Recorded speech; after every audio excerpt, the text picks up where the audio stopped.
हिमालय जैसी एक घाटी में जहां बर्फ बोलती नहीं थी लेकिन सब सुनते थे, उस घाटी में बसा था एक गांव, एलनवेल। पर वो कोई सामान्य गांव नहीं था। वहां के पेड़ भी रात को सांस लेते थे और हवा कभी कभी फुसफुसाती थी। एक शाम जब सूरज की किरणें बर्फ में सोने जैसी चमक रही थीं, आकाश लाल पड़ गया, जैसे किसी और लोग से क्रोध उठ खड़ा हुआ हो। आग की गेंदें आसमान से बरसीं और धुंध को चीरता हुआ एक शख्स सामने आया। उसका कवच बर्फ का नहीं, चंद्र धातु से बना था, हल्का मगर अटूट।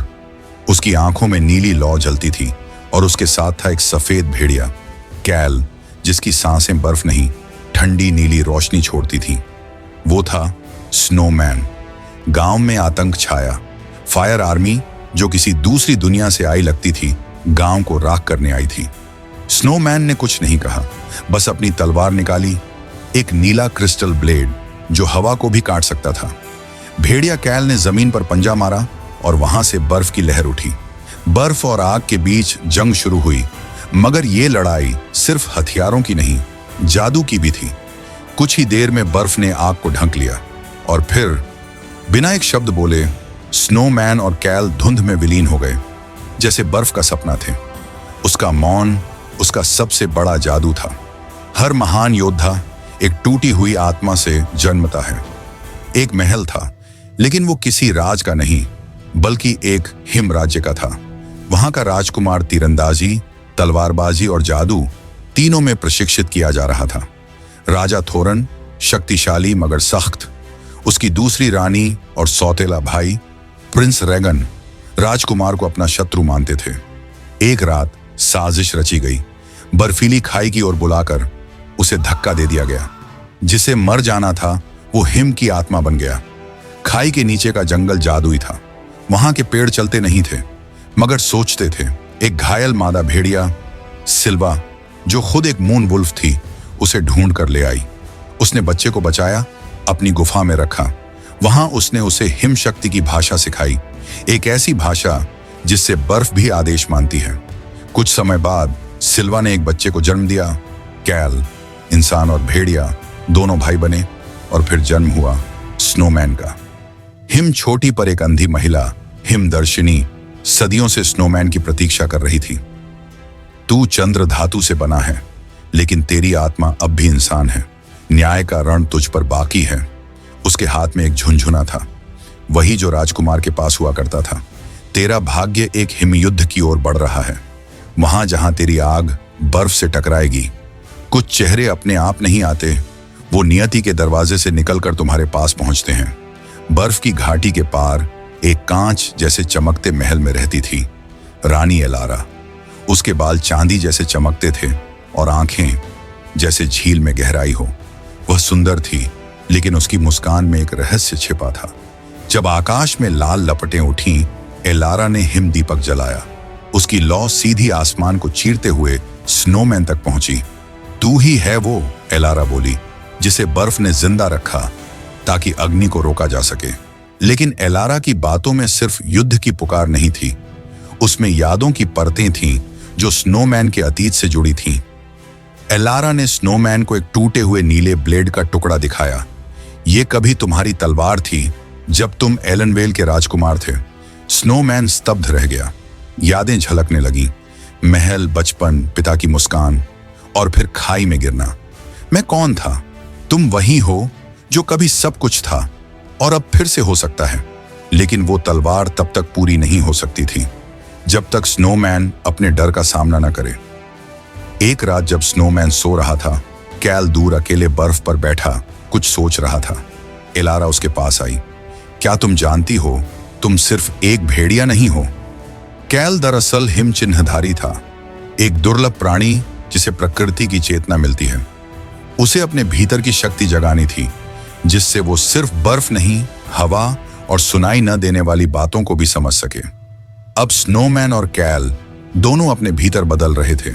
एक सुबह स्नोमैन, कैल और रानी एलारा एक साथ हिम शिखर की ओर निकले। उनकी मंजिल थी हिमचक्र, जो सदियों से मौन था लेकिन अब भीतर से कंपन कर रहा था। वहां पहुंचकर स्नोमैन ने अपनी हथेली हिमचक्र पर रखी। एक पल में उसकी तलवार स्नो आत्मा पूरी तरह जाग उठी। अब वो सिर्फ तलवार नहीं, उसकी चेतना का विस्तार थी।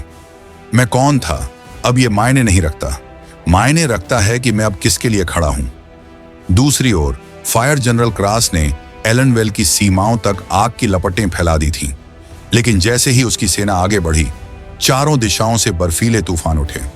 स्नोमैन और कैल मैदान में उतरे, न युद्ध के लिए बल्कि संदेश के लिए। स्नोमैन ने अपनी तलवार जमीन पर गाड़ दी, उसने आंखें बंद की और पूरा मैदान बर्फ की शांति से ढक गया। क्रास की आंखों में हैरानी थी। ये युद्ध नहीं, ये चेतावनी है। नहीं, स्नोमैन बोला, ये शांति की ताकत है जिसे तुम समझ नहीं सके। क्रास ने हथियार नीचे रख दिए।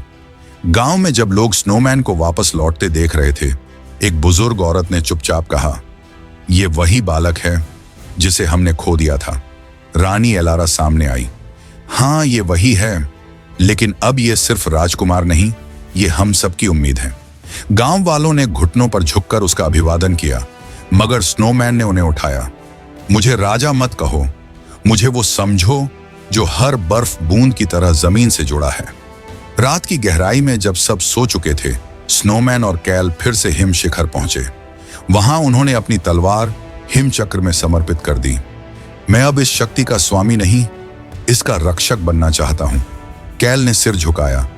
दोनों की आंखों में एक ही बात थी, कहानी पूरी नहीं, अब स्थायी बन गई है। कुछ कहानियां लड़ा नहीं करती, वो सिखाया करती हैं कैसे जीना है। गांव सुरक्षित था, लेकिन अब निर्णय का समय था। क्या स्नोमैन को राजा बनाया जाए? गांव वालों ने प्रस्ताव रखा। स्नोमैन मुस्कुराया। राज्य को अब तलवार नहीं, सोच चाहिए।